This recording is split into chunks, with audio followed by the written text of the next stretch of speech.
खर्च करने के लिए 15 into 5 which is 1 hour 15 minutes। तो 1 hour 15 minutes चलने से पूरा जो 5 लीटर में ग्लूकोज है वो खत्म हो जाता है। तब जाके क्या होता है, एक्स्ट्रा जो ग्लूकोज फैट में बदल के आपने स्टोर करके रखा था वो डिसॉल्व होने लगता है। जो कोलेस्ट्रॉल में बदल के डिपॉजिट हो रहा था वो क्लीन होने लगता है। खून जो है वो आसानी से हर जगह ब्लड थिनिंग इफेक्ट होके बहने लगता है। तब जाके आपके हार्ट का मसल आइडियल तरीके से पंपिंग करने लगता है।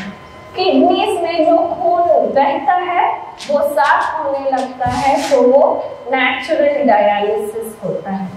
माइंड भी क्लियर होने लगता है जब आप रोज 1 hour 15 minutes वॉकिंग करते हैं।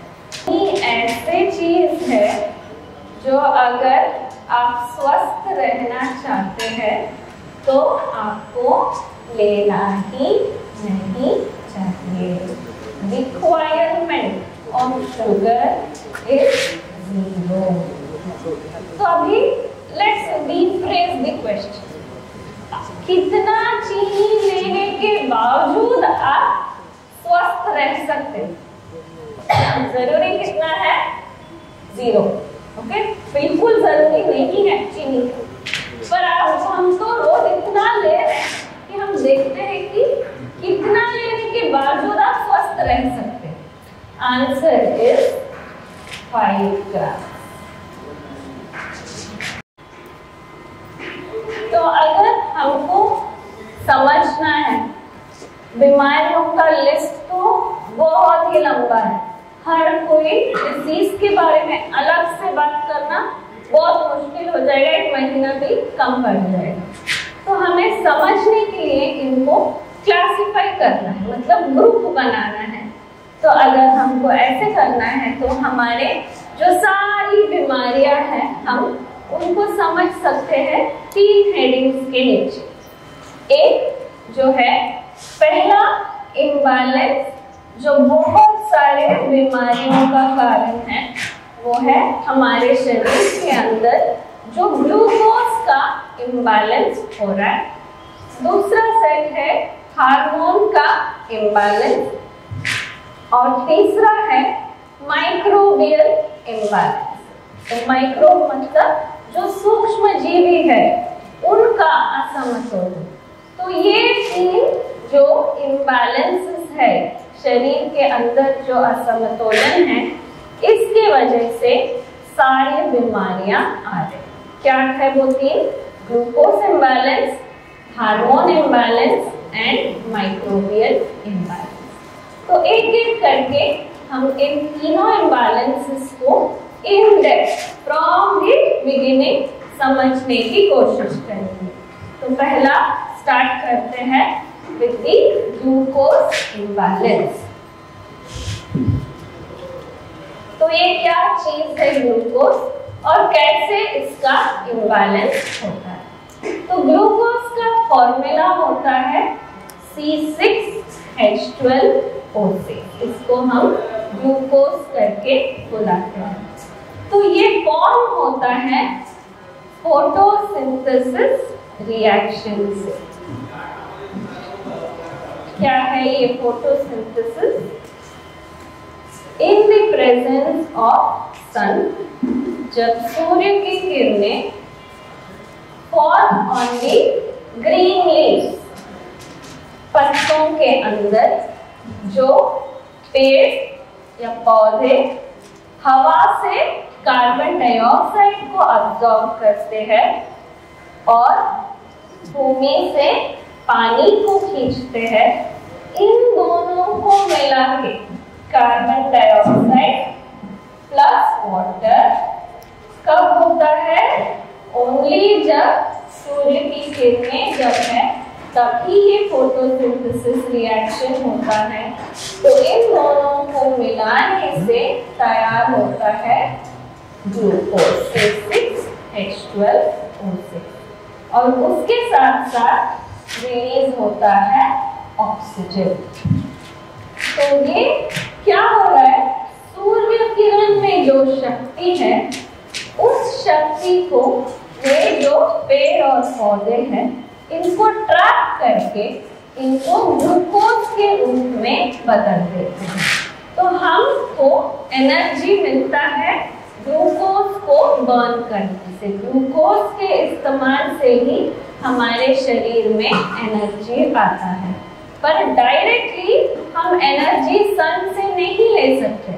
पूरे विश्व में जो अर्थ के लिए एनर्जी सोर्स है वो सूर्य भगवान ही है, पर सूर्य की शक्ति को हम डायरेक्टली यूज नहीं कर सकते हैं। उसको हमारे को जो क्या काम आएगा उस चीज में बदलने के लिए हमको चाहिए होता है ये फोटोसिंथेसिस रिएक्शन। तो through this reaction sun's energy gets trapped and converted to the form of glucose. तो ये ग्लूकोज जो है प्लांट्स इसको रीपैक करते हैं, मतलब ऐसे ही ग्लूकोज सिंपल नहीं मिलता है हमको, उसको कॉम्प्लेक्स स्टार्च के रूप में, कार्बोहाइड्रेट के रूप में पैक करके दे give it to us as food. तो हमको आहार के रूप में ये दे गिफ्ट इट टू अस, और फिर हम उसको क्या करते हैं, डाइजेशन के प्रोसेस में लेके जाते हैं। तो हम क्या कर रहे हैं, अभी इस ग्लूकोज को फॉलो कर रहे हैं। ग्लूकोज पहले सिंथेसाइज हुआ थ्रू फोटोसिंथेसिस, फिर उसको हमने डाइजेस्ट किया। डाइजेशन में क्या होता है,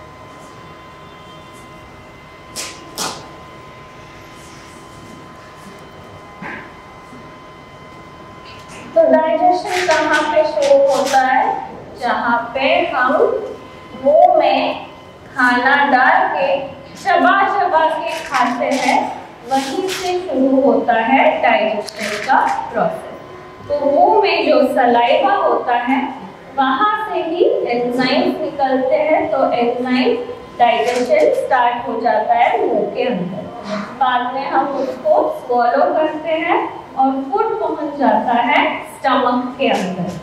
तो स्टमक में क्या होता है, यहाँ पे वाल्व क्लोज होता है, ऊपर भी वाल्व क्लोज होता है, और स्टमक जो रिलीज करता है वो है हाइड्रोक्लोरिक एसिड। तो ये एसिड क्या करता है, अपने यहाँ पे क्लोज हो गया, यहाँ पे क्लोज हो गया, तो स्टमक एक मिक्सी की तरह बन जाता है जो सील हो गया। तो फूड पूरा स्टमक के अंदर मिक्सी में घूमे जैसा स्मॉलर एंड स्मॉलर पीसेस होता है because of the action of hydrochloric acid. तो 1 घंटे के बाद, half an hour to 1 hour के बाद ये फिर से खुल जाता है और पार्शियली डाइजेस्टेड फूड को अभी स्मॉल इंटेस्टाइन के अंदर पहुंच जाता है। तो यहाँ पे स्मॉल इंटेस्टाइन, तो इंटेस्टाइन में क्या होता है, खुद इंटेस्टाइन एंजाइम्स को प्रोड्यूस करता है, साथ साथ में यहाँ पे लिवर से थोड़े एंजाइम्स, और ये छोटा सा अंग जो है हमारा पैंक्रियास। तो तीनों से एंजाइम्स पहुंचते हैं इंटेस्टाइन के अंदर। तो पूरा फूड वहां पे मैक्सिमम एक्सटेंट ब्रेक डाउन होते होते होते होते होते छोटे से छोटे न्यूट्रिएंट मॉलिक्यूल के लेवल में इंटेस्टाइन से ब्लड में अब्सॉर्ब होता है। तो हम क्या कर रहे थे, ग्लूकोज को फॉलो कर रहे थे। तो ग्लूकोज फोटोसिंथेसिस के द्वारा तैयार होके प्लांट्स ने उसको कॉम्पैक्ट तरीके से स्टार्च या कार्बोहाइड्रेट के तरीके से हमको फूड के रूप में हमने उसको लिया। फिर पूरा डाइजेशन होने के बाद सिंपल ग्लूकोज मॉलिक्यूल फिर से ब्लड के अंदर हमने अब्सॉर्ब कर लिया। अभी ब्लड का क्या रोल है? ब्लड का रोल है सर्कुलेशन, मतलब पूरे शरीर में घूमते रहना ही खून का पहला काम है। तो जब खून इज सर्कुलेटिंग, साथ साथ में जो भी न्यूट्रिएंट्स अब्सॉर्ब हो गए ब्लड के अंदर जैसे कि ग्लूकोज मॉलिक्यूल, वो भी घूमते रहते हैं अपने खून में। तो अभी खून हर जगह जब रोटेट हो रहा है तब ग्लूकोज भी पहुंच जाता है अपने सेल के पास। तो ग्लूकोज अभी समझिए कि ये पूरा रूम है और ये के दरवाजे भी बंद हैं और खिड़कियां भी बंद हैं। तो ग्लूकोज पहुंच गया है अपने सेल के पास, पर अंदर छोड़ने के लिए, दरवाजों को खोलने के लिए क्या जरूरी है? चाबी की जरूरत है लॉक को खोलने के लिए। तो हमारे सेलुलर लेवल में ग्लूकोज को अंदर पहुंचाने के लिए, इस सेल को ओपन अप करने के लिए जरूरी होता है इंसुलिन। तो डायबिटिक पेशेंट्स बहुत लोग इंसुलिन का इंजेक्शन लेते होंगे, पर उसका क्या काम है? इंसुलिन बॉडी में नेचुरली सिंथेसाइज होता है पैंक्रियाज से। तो पैंक्रियाज देखिए एंजाइम्स भी सेक्रीट करता है अपने इंटेस्टाइन में कार्बोहाइड्रेट डाइजेशन के लिए, और हार्मोन भी रिलीज करता है इंसुलिन, जो जरूरी है ग्लूकोज को सेल के अंदर पहुंचाने के लिए। इसीलिए उसको संस्कृत में मेघुजीरक अंग बोलते हैं। नाम इतना सुंदर है। मेघु मतलब स्वीट, जीरक मतलब डाइजेशन, अंग मतलब ऑर्गन। तो जो ऑर्गन रिलीज करता है चीजें जो स्वीट डाइजेशन, कार्बोहाइड्रेट डाइजेशन के लिए और उसको यूज करने के लिए, वो अंग मेघुजीरक अंग। तो अभी चाबी मिल गया है, ग्लूकोज सेल के अंदर तक पहुंच गया। नेक्स्ट क्या होना है? वहां पे अभी हमें ग्लूकोज को बर्न करना है, उसको बुलाते हैं रेस्पिरेशन रिएक्शन। तो इस रिएक्शन में क्या हो रहा है? C6H12O6 plus oxygen. ऑक्सीजन को कुछ भी बर्न करने के लिए ऑक्सीजन जरूरी है। बर्न करने से क्या आता है? Carbon dioxide plus water. तो अभी हमने जो फोटोसिंथेसिस का रिएक्शन देखा था, बिल्कुल same. Arrow mark was this side, उसको उल्टा कर दिया, arrow mark the other side, respiration reaction. उस रिएक्शन में, फोटोसिंथेसिस में एनर्जी सन का अब्सॉर्ब हो रहा था। यहाँ पे एरोमार्क उल्टा हो गया तो ये भी उल्टा होगा। Instead of energy being absorb, यहाँ पे एनर्जी रिलीज हो रहा है।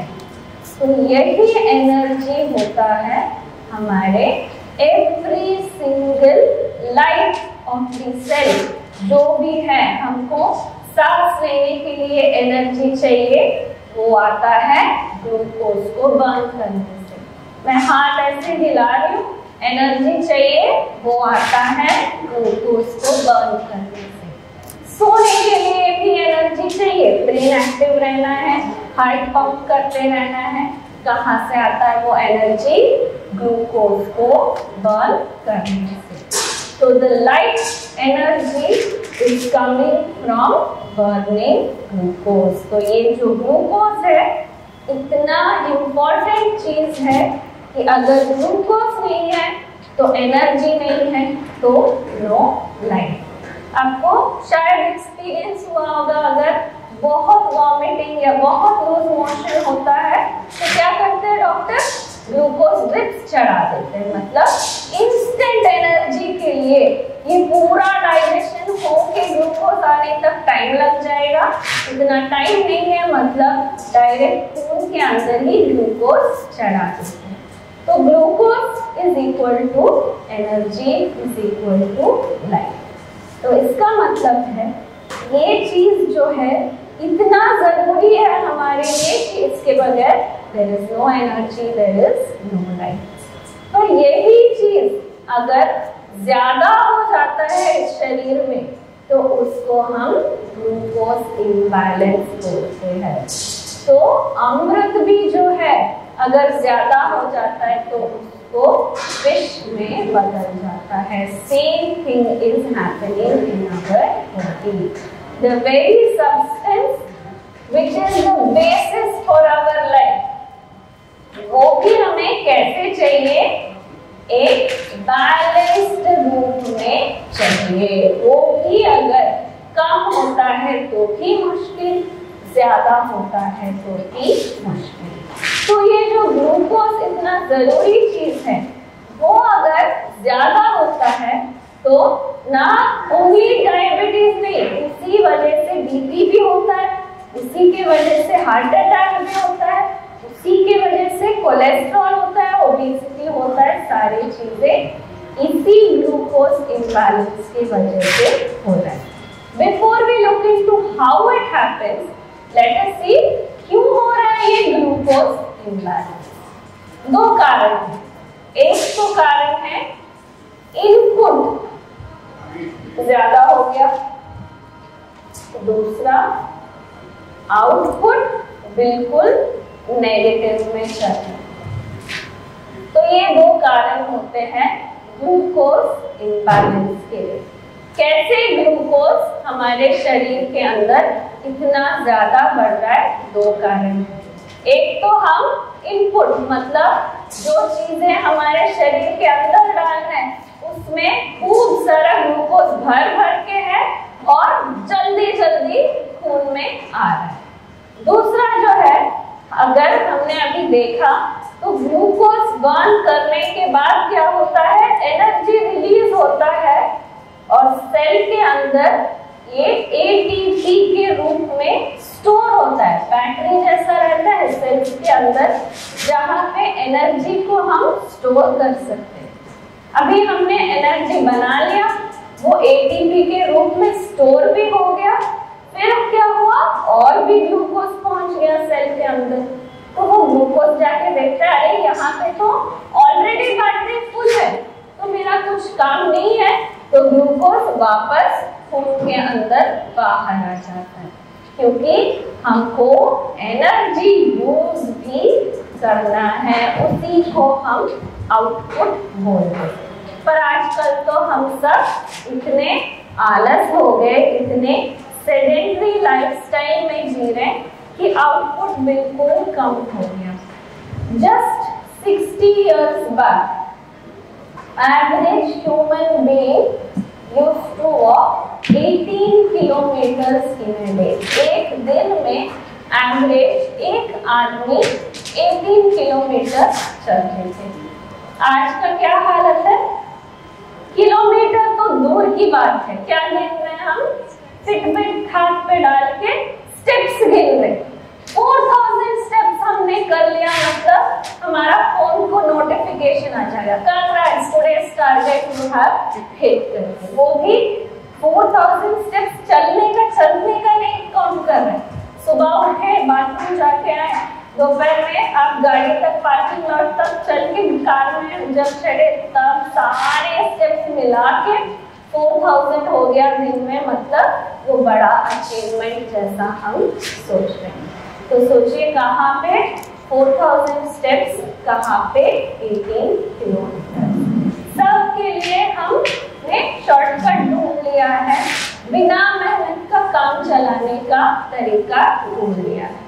I'm not against technology, development in terms of technology, no problem.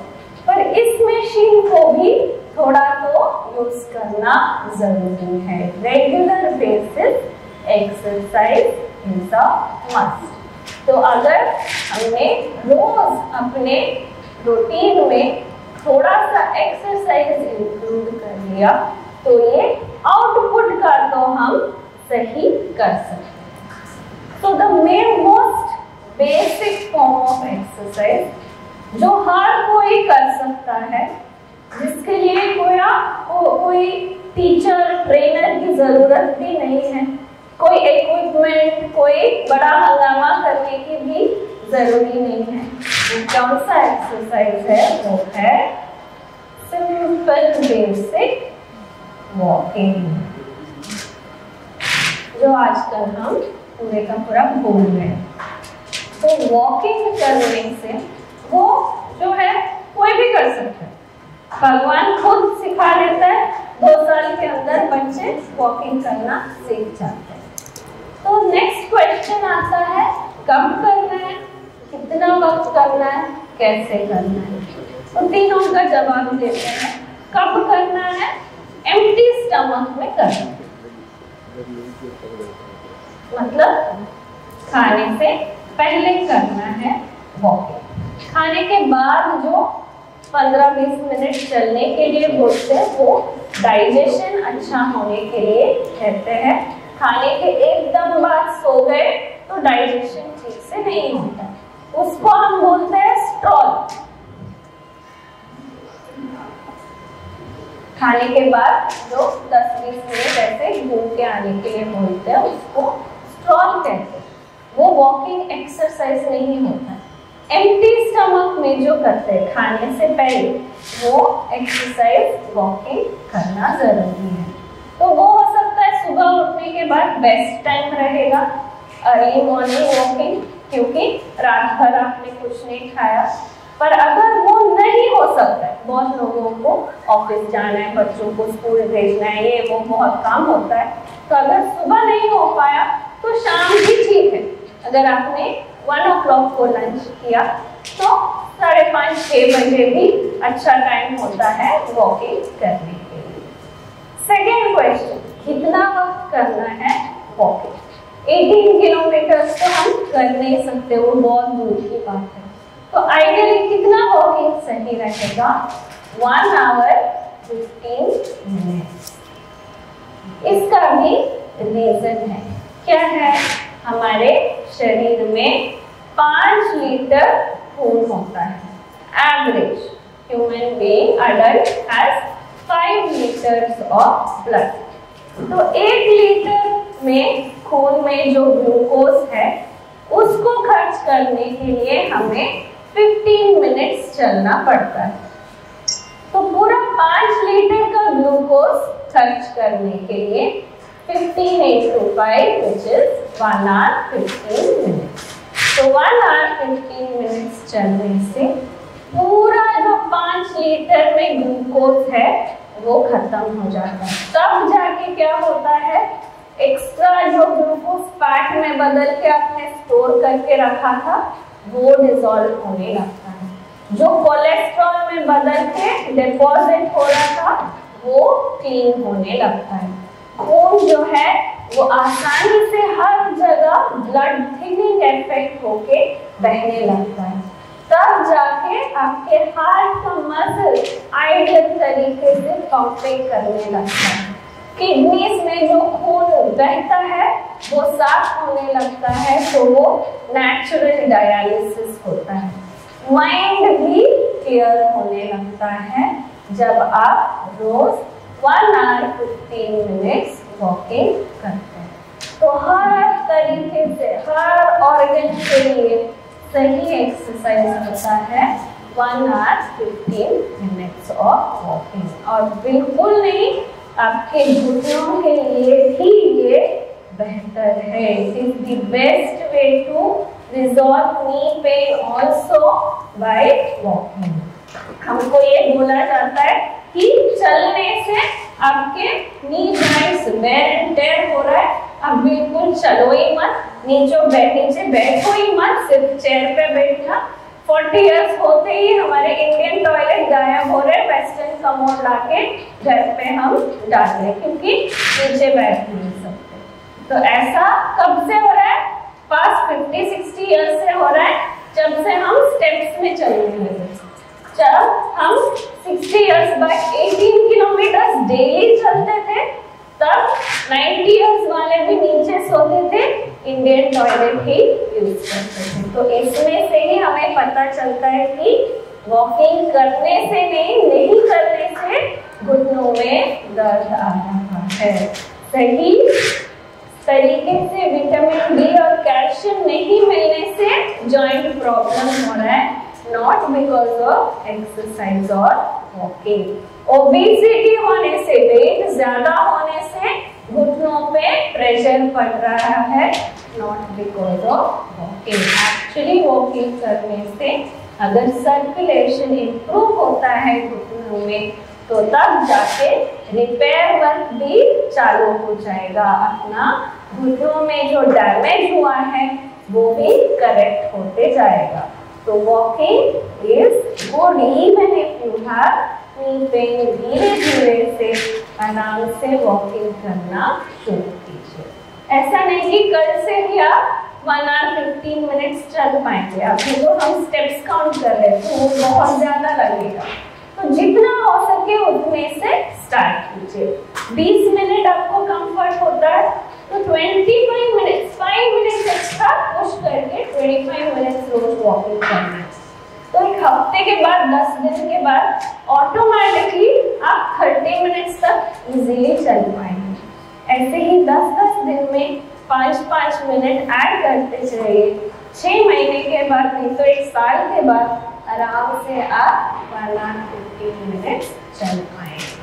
तो अगर हर कोई आदमी 1 आवर 15 मिनट्स रोज वॉक करेंगे तो ये आउटपुट का तो हमने टिक कर दिया, मतलब ग्लूकोज को जो रोज बर्न करना है हमको, उस चीज का हमको और सोचने की भी जरूरत नहीं रहेगा। अगर आपको योगा करना है तो बिल्कुल कर सकते हैं।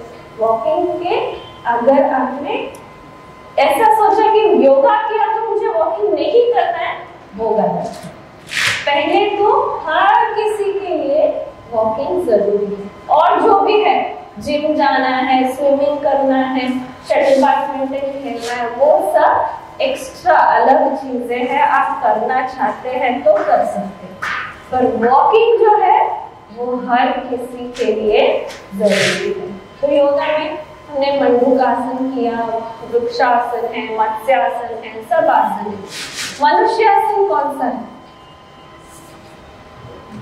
वॉकिंग मनुष्य के लिए सहज योग है, तो वॉकिंग को भूलना सबसे बड़ी गलती होगा। तो आप जो करना चाहते हैं एडिशनल कर सकते हैं, जिम जा सकते हैं, वर्कआउट कर सकते हैं, no problem, but don't forget walking. That is the most natural, that is the best form of exercise. हर किसी भाग का एक्सरसाइज होता है, किसी भाग का भी ओवर स्ट्रेन नहीं होता है, समान रूप से एक्सरसाइज होता है वॉकिंग। और आराम से करना है, ऐसा नहीं कि कंपटीशन रख के सबसे तेज पार्क में हम कोई दौड़ना है।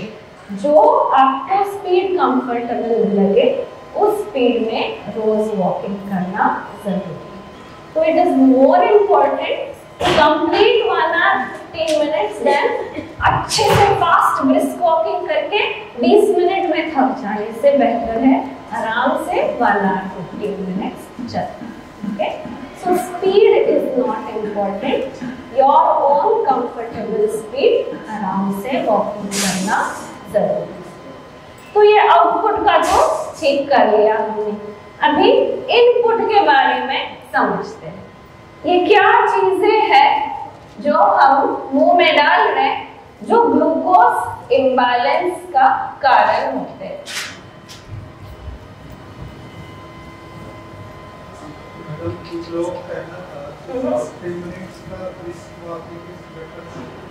No, not at all.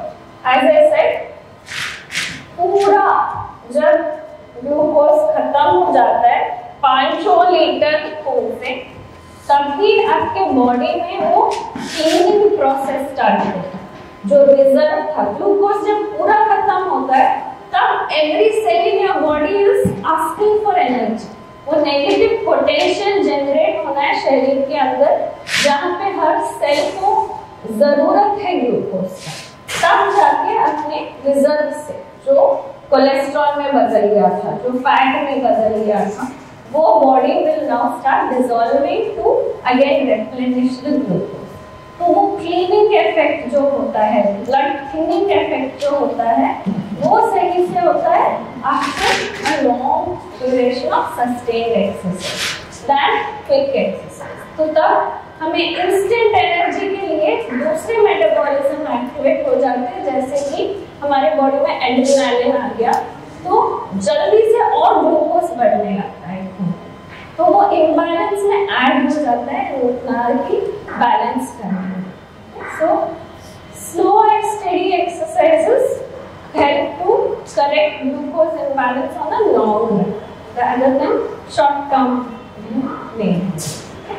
तो वो मेटाबॉलिज्म में जो हो रहा है उसकी वजह से होता है। एड्रेनालिन करके एक हार्मोन है जो रिलीज होता है जब आप सडनली कुछ ज्यादा इंटेंस वर्कआउट करते हो, तो वो एड्रेनालिन आने से इंस्टेंट एनर्जी के लिए अपने बॉडी को हार्मोन रिलीज कर देता है, तो उसकी वजह से एक्स्ट्रा ग्लूकोज ब्लड में आता है। और हम यहाँ पे ग्लूकोज को बैलेंस करने की कोशिश करें, तो it works very other way.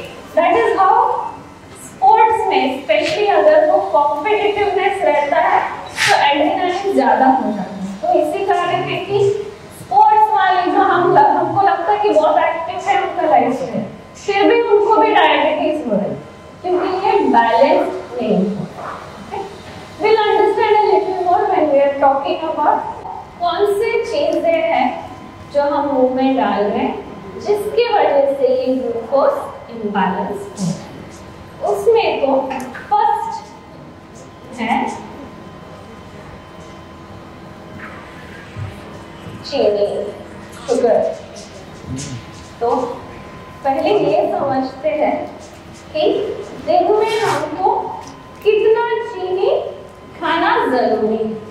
What is the daily requirement of sugar? तो हमने सुना है ना, दिन में 2 से 4 लीटर पानी पीना चाहिए हेल्दी। ऐसे ही सुना है हमको रोज इतना प्रोटीन खाना चाहिए हेल्दी रहने के लिए। ऐसे ही अगर हम पूछे कि दिन में कितना चीनी लेना चाहिए हेल्दी रहने के लिए, the answer is big 0। मतलब चीनी ऐसे चीज है जो अगर आप स्वस्थ रहना चाहते हैं तो आपको लेना ही नहीं चाहिए। Requirement of sugar is 0। तो अभी लेट्स rephrase the question। कितना चीनी लेने के बावजूद आप स्वस्थ रह सकते हैं? जरूरी कितना है? 0। ओके, बिल्कुल जरूरी नहीं है चीनी, पर आप हम तो रोज इतना ले रहे हैं कि हम देखते हैं कि कितना लेने के बावजूद आप स्वस्थ रह सकते हैं। Answer is 5 gram. The maximum amount of sugar which you can take in a day and still be healthy, the answer to that is 5 ग्राम। मतलब 5 ग्राम लेने से भी ठीक है, ओके, आपको वो हार्म नहीं करेगा। हो गया, शाम पे घर आए, अरे ट्रैफिक बढ़ गया, हम इतना स्ट्रेस हो गए, घर आए रिलैक्स होने के लिए एक कप चाय या कॉफी लेते हैं, तो ऐसे होके ऑन एन एवरेज 3 से 4 कप चाय रोज हर कोई पीता है। Average human being is consuming 3 cups और 4 cups of coffee tea in a day. मतलब उससे ही 15 grams of sugar we have put into our body। अभी गर्मी का मौसम में बोलेंगे चाय कॉफी ज्यादा नहीं पिएंगे, हम कूल ड्रिंक पीते हैं करके बोलते हैं। कोई भी कूल ड्रिंक हो, कौन सा भी कंपनी हो, वो ऑरेंज हो, ब्लैक हो, कलरलेस हो, उसमें 100 ml में 40 ग्राम ऑफ शुगर रहता आप बोलेंगे नहीं नहीं हम हेल्थ कॉन्शियस हैं, हम कोल्ड ड्रिंक नहीं पीते हैं, fruit juice, fresh fruit juice पीते हैं करके बोलेंगे। फ्रूट जूस में भी 30 to 35 grams of added sugar होता है एवरी 100 ml। कॉफी टी पीते पीते हमको गैस्ट्रिक समस्या हो गया, हमने डॉक्टर के पास जाके पूछा डॉक्टर गैस्ट्रिक हो रहा है, तो डॉक्टर बोलते हैं खाली पेट में नहीं पीने का कॉफी टी, आप सुबह कुछ खाने के बाद कॉफी टी लेंगे तो उतना गैस्ट्रिक प्रॉब्लम नहीं होगा आपको। तो हम क्या शॉर्टकट ढूंढते हैं, जाते हैं सुपरमार्केट, मंथली पैकेट में रस्क या केक या बिस्किट लेके आते, पहले इतने पैकेट में लाते थे, अभी इतने बड़े बड़े सुपर सेवर मंथली पैक में बड़ा बड़ा लेके आ रहे हैं और रोज रख के वो बिस्किट खाने के बाद चाय नहीं पी रहे, बिस्किट को उसी में डुबा डुबा के ऐसे खा रहे। तो वो बेकरी की चीजें, शायद वो बिस्किट हो, केक हो, रस्क हो, जो भी हो, किससे बनता है? बनता है फिर मैदा, डालडा, और उसमें भी जरूर होगा ये चीनी।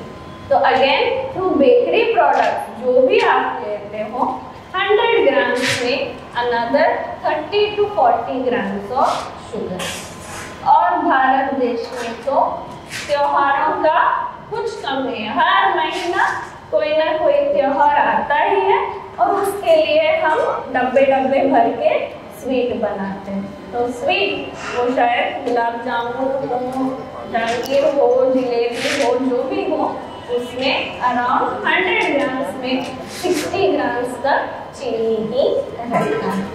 तो ऐसे अगर हम ऐड करते गए तो हमको एवरेज मिलता है per day 100 to 150 grams of sugar. ये सब छोड़िए, सुबह आपने चाय पीने से पहले माउथ वॉश तो किया, टूथपेस्ट क्या क्या टेस्ट रहता है? एडवर्टाइजमेंट में दिखाते हैं कि बच्चे कैंडी खा रहे हैं, आइसक्रीम खा रहे हैं, तो उसमें चीनी की वजह से बैक्टीरिया बढ़ जाते हैं, अच्छे से एनिमेशन दिखाते हैं, डिशुम डिशुम कर रहे हैं अपने दांतों के साथ, और बोलते हैं उसके लिए आप हमारा टूथपेस्ट यूज कीजिए जो वो भी मीठा ही है, मीठे के लिए मीठा ही हम सॉल्यूशन दे रहे हैं। उसमें भी 100 ग्राम्स में 22 ग्राम्स शुगर रहता है। 2 मिनट ब्रश करने के बाद जब आप बाहर छोड़ते तब क्या टेस्ट रहता है उसका? टेस्टलेस बन जाता है ना, कोई रुचि नहीं रहता उसमें। क्या हुआ? पूरा चीनी जो भी आपने टूथपेस्ट अंदर डाला उसमें जो भी चीनी था अपने बॉडी ने उसको अब्सॉर्ब कर लिया। 1 मिनट काफी है पूरा अब्सॉर्ब। तो ऐसे हम वो भी जोड़िए, कॉफ सिरप समझिए, बच्चे को खांसी हो रहा है तो आप डॉक्टर शॉप में जाके कॉफ सिरप लेके आए, उसमें भी 100 ml में 40 ग्राम्स तक चीनी है।